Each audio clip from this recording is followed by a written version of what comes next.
Hello guys, you're most welcome on Gyaneshwar classes. आइए आज हम आप लोगों को एक्सरसाइज 5.3 में अब तक हमने आपको 4-5 दिन इधर गैपिंग रहा, हम भी कुछ व्यस्तता रही और कुछ हम भी व्यस्त रहे। हमारी व्यस्तता की वजह से 5वें से लेकर के अगला सवाल सॉल्व नहीं हो पाया था, तो आज फिर मैं आप लोगों के बीच में आया हूँ और एक्सरसाइज 5.3 में क्वेश्चन नंबर 5 से स्टार्ट करते हैं। इसमें गाइस दिया हुआ किसी एपी का प्रथम पद 5, अंतिम पद 45 और योग 400 दिया हुआ है। पदों की संख्या और सारांतर ज्ञात कीजिए। एपी का प्रथम पद 5, अंतिम पद 45 है और योग 400 है, तो पदों की संख्या और सारांतर। ए इक्वल टू 5 दिया है, L equal to 45, S N equal to 400, N और डी ये दोनों पूछ रहा है। पदों की संख्या और सारांतर पूछ रहा है। तो गाइस इस तरह से हो जाएगा S N equal to N upon 2 into A plus L. इससे हम निकाल लेंगे आपका n कितना होता है, क्योंकि हमको a और l की वैल्यू दी गई है, वैल्यू पुटअप करके हमने n निकाल दिया। यहाँ पर 400 equal to n upon 2 into 5 plus 45 हो जाएगा। 400 equal to n upon 2 into 50 हो जाएगा। 2 को अगर 50 में डिवाइड करेंगे 2 से 50 में, तो ये हो जाएगा 25।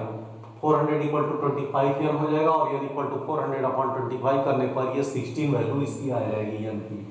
और गाइस इसी तरह से हमको पदों की संख्या निकालने के बाद से हमें सारांतर ज्ञात करना है। सारांतर ज्ञात करने के लिए योग दिया हुआ है, इसलिए हम एसएन करके इसको सॉल्व करेंगे। योग का फार्मूला होता है SN equal to n upon 2 into 2a plus m minus 1 into D. और हम इसको क्या करेंगे, एसएन की जगह पर 400 वैल्यू पुटअप करेंगे और इस तरह से n की जगह पर 16 upon 2 into 2a plus m minus 1 into D. 2 into 5 हो जाएगा प्लस m माइनस 1 की जगह पर 16 माइनस 1 इंटू डी करेंगे, तो guys 400 equal to 8 into 10 plus 15 D हो जाएगा। 8 अपॉन 400 अपॉन 8 यानी कि 50 equal to 10 plus 15 D. 50 equal to हो जाएगा 10 प्लस 15 डी यानी कि 50 माइनस 10 इक्वल टू 15 डी हो जाएगा। 40 इक्वल टू 15 डी हो जाएगा। डी इक्वल टू हो जाएगा 40 अपॉन 15। तो गाइस इस तरह से ये हो जाएगा डी की वैल्यू। 3 से अगर कट करेंगे तो 5 से कट करेंगे तो 5 3 जार 50, 5 8 जार 40। तो इस तरह से गाइस 8 अपॉन 3 इसकी वैल्यू हो गई। Thank you guys. फिर अभी थोड़ी देर बाद गाइस आइए छठवां देखते हैं।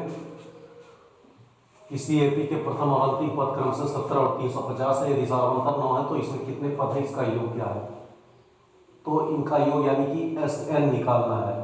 ऐसे निकालने के लिए ए दिया हुआ 17, एल दिया हुआ 350, डी और एन हमको निकालना है। एन निकालने के लिए हम क्या करेंगे, a n equal to n पद यानी निकालना है, तो a n equal to A plus N minus 1 into D करके हम निकालेंगे 350 plus 350 equal to 70 plus N minus 1 into 9 करेंगे। तो यहाँ पे क्या हो जाएगा, 350 इक्वल टू ए की वैल्यू 17 पुट अप करेंगे एन माइनस 1 इंटू 9, तो ये हो जाएगा 350 equal to 70 plus 9 minus 9। 350 minus 17 plus 9 minus 9 है तो प्लस 9 हो जाएगा। तो 333 प्लस 9 इक्वल टू 9n। तो 342 इक्वल टू 9n हो जाएगा। n इक्वल टू हो जाएगा 38। तो गाइस इस तरह से n की वैल्यू 38 हो गई। गाइस सातवां एपी के प्रथम 22 पदों का योग ज्ञात कीजिए, जिसमें डी इक्वल टू 7 है और 22वां पद 149 है। तो एपी के प्रथम 22 पदों का योग जिसमें डी इक्वल टू 7, 22वां पद 149 है, तो ए 22 इक्वल टू हो जाएगा ए प्लस 22 माइनस 1 इंटू 7 यानी कि 149 equal to A plus 21 into 7 हो जाएगा। 22 माइनस 1 21 इंटू 7 हो जाएगा। 149 equal to A plus 147, A equal to 149 minus 147, A equal to 2 हो जाएगा। गाइस इस तरह से S N equal to N upon 2 into 2 A plus N minus 1 into D. 2 से 22 डिवाइड करेंगे 11 हो जाएगा। 2 इंटू 2 प्लस 22 माइनस 1 इंटू 7। तो गाइस इस तरह से 11 into 4 plus 22 minus 1 21 into 7। 11 into 4 plus 147 हो जाएगा और 147 प्लस 4 151 हो जाएगा। 11 इंटू 151 हो जाएगा 1661।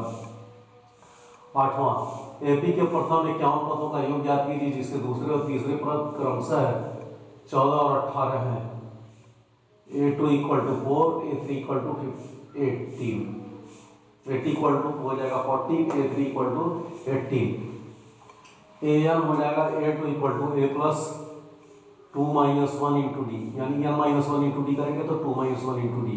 A2 इक्वल टू हो जाएगा a प्लस डी, यानी कि a plus D equal to 14, a plus D equal to 14 हो जाएगा, a इक्वल टू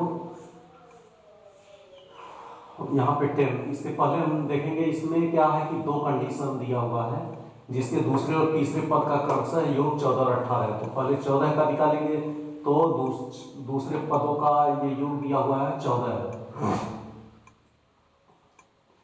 तो हम इसमें क्या करेंगे, वैल्यू पुटअप करने पर a plus D equal to 14 आएगा। और इसी तरह से तीसरा पद इसका क्रमशः 18 है, तो इसका भी हम निकाल लेंगे a3 equal to a plus 3 minus 1 into D करके। तो इस तरह से 18 equal to a plus 2d करने पर ये हमारा हो जाएगा a plus 2d equal to 18। अब ये हमको एक समीकरण मिल गया, इसको हम क्या करेंगे, इल्यूमिनेटिंग मेथड यानी विलोपन विधि से इसको सॉल्व कर लेंगे। तो सॉल्व करने में क्या हुआ है, a और a माइनस करने पे कट जाएगा, 2d माइनस डी हो जाएगा 1d, यानी कि d बचेगा। 18 माइनस 14 इक्वल टू 4 हो जाएगा, और इस तरह से d की वैल्यू 4 हो गई। तो गाइस डी की वैल्यू क्या करेंगे, हम इक्वेशन नंबर 1 में पुटअप करेंगे। तो a plus 4 equal to 14, a equal to 40 minus 4, और इस तरह से हो जाएगा a equal to 10। Guys a की वैल्यू 10 हो गई। अब इस तरह से हम क्या करेंगे, a की वैल्यू यहाँ पर पुटअप करेंगे तो हमको S51 यानी कि 51 पदों का योग जो पूछा जा रहा है वो हमको मिल जाएगा। तो गाइस इस तरह से हमें 51/2 into 2 into 10 plus 51 minus 1 into 4 करेंगे। तो 51 इंटू 2 और 2 10 या 20 प्लस 51 माइनस 1 ये 50 इंटू 4 हो जाएगा। 51/2 इंटू 20 प्लस 50 4 या 200। 51/2 करने पर ये हो जाएगा 220, ये है 2 और 220, तो ये हो जाएगा 110। 51 इंटू 110 हो जाएगा 5610। तो गाइस इस तरह से आपका ये क्लियर हो गया कि S51 ये हमारा हो जाएगा 5610। तो गाइस 8वां सवाल हो गया। अभी आपका ये 9 से लेकर के हमें समझाना है आपको 18 20 तक ये दिया हुआ है, और ये 20 सवाल तक इसमें कंप्लीट कराना है। और फिर उसके बाद से 5.4 का ऐच्छिक दिया हुआ है, उसमें भी 5 सवाल, यानी कि आपका ये 8वां सवाल के बाद 12 सवाल इधर और 5 सवाल इधर, 17 सवाल सभी बचे हुए हैं। इसको भी मैं कंप्लीट करा दूंगा, और फिर उसके बाद तब मैं एक्सरसाइज आगे नेक्स्ट जो हमारी शुरू करने की प्लानिंग है 4-5 दिनों में, 1 हफ्ते ज़्यादा से ज़्यादा इसमें लगेंगे। और उसके बाद से मैं शुरू करूँगा त्रिकोणमिति एक बार देख लेते हैं, ट्रिग्नोमेट्री जिसको बोलते हैं, वो देखते हैं कौन सा एक्सरसाइज है, लेसन नंबर है, उसी को शुरू कर देते हैं। ये दिया हुआ है त्रिकोणमिति का परिचय, त्रिकोणमिति के कुछ अनुप्रयोग, यानी कि 8वें-9वें लेसन में आपका दिया हुआ है। और फिर इसको मैं सॉल्व करना बताऊंगा, कैसे कैसे इसको सॉल्व करना है, क्या करना है। Thank you guys. तब तक 1 हफ्ते आप इसको देखते रहिए, 1 हफ्ते के अंदर अंदर तो श्योर है कि ये खत्म हो जाना चाहिए।